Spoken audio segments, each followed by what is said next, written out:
Assalamualaikum warahmatullahi wabarakatuh. Khalid bin Walid, antara pedang dan sujud. Khalid, sang jenius dari Mekah.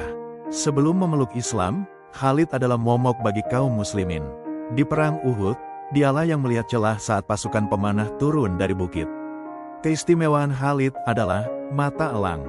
Dia mampu membaca medan perang hanya dalam satu kedipan mata. Namun, hidayah menyapanya melalui sebuah surat dari saudaranya yang menyampaikan pesan Rasulullah. Orang seperti Khalid, tidak mungkin tidak tahu tentang kebenaran Islam. Kalimat ini meruntuhkan ego sang panglima. Khalid menempuh perjalanan jauh dari Mekah ke Madinah, bukan untuk menantang duel, melainkan untuk bersujud. Khalid, di tengah tragedi dan keajaiban di Mu'tah, momen yang membuktikan ia adalah pedang Allah, terjadi di Mu'tah. Bayangkan tekanannya. 3 komandan utama gugur syahid. Khalid maju memegang panji Islam yang hampir jatuh ke tanah. Malam itu, Khalid tidak tidur. Ia memutar otak. Ia tahu secara angka mereka kalah 1 banding 60 lebih. Disinilah letak keistimewaannya, inovasi di tengah tekanan. Ia mengubah total formasi pasukan di subuh buta.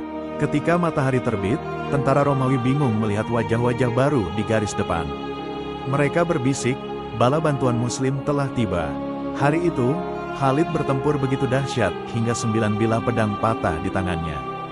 Hanya 1 pedang Yaman yang tersisa. Namun, ia tidak membiarkan pasukannya habis. Ia melakukan tactical retreat, mundur teratur, paling legendaris dalam sejarah, menyelamatkan ribuan nyawa dari kepungan maut. Khalid di puncak keikhlasan, dicopotnya sang jenderal. Ini adalah bagian paling mengharukan. Saat namanya dielu-elukan dari Persia hingga Romawi, sebuah surat datang dari Khalifah Umar bin Khattab. Isinya mengejutkan, Khalid diberhentikan dari jabatan panglima tertinggi. Dunia terdiam. Jika itu jenderal lain, mungkin akan terjadi pemberontakan. Namun Khalid justru melepas jubah panglimanya dengan senyum.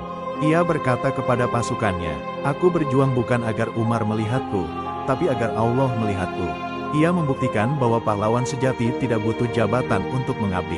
Ia turun dari kuda panglima, mengambil pedang sebagai prajurit biasa, dan tetap bertempur di baris depan dengan keberanian yang sama. Babak akhir, kerinduan akan syahid. Di akhir hayatnya, Khalid menangis. Bukan karena takut mati, tapi karena ia meninggal di atas tempat tidur, bukan di medan laga. Ia menunjukkan lengannya yang penuh dengan bekas luka pedang, tombak, dan panah. Tidak ada 1 jengkal pun di tubuhnya yang tidak memiliki bekas luka. Ia wafat dengan meninggalkan sebuah pesan abadi bagi dunia, bahwa kemenangan bukan tentang seberapa besar pasukanmu, tapi seberapa besar Tuhan di dalam hatimu. Sahabat, sungguh luar biasanya kisah ini untuk bisa kita ambil nilai positifnya. Semoga kita menjadi hamba yang selalu taat kepada Allah. Sampai jumpa di video lain. Wassalamualaikum warahmatullahi wabarakatuh. Salam Rahayu.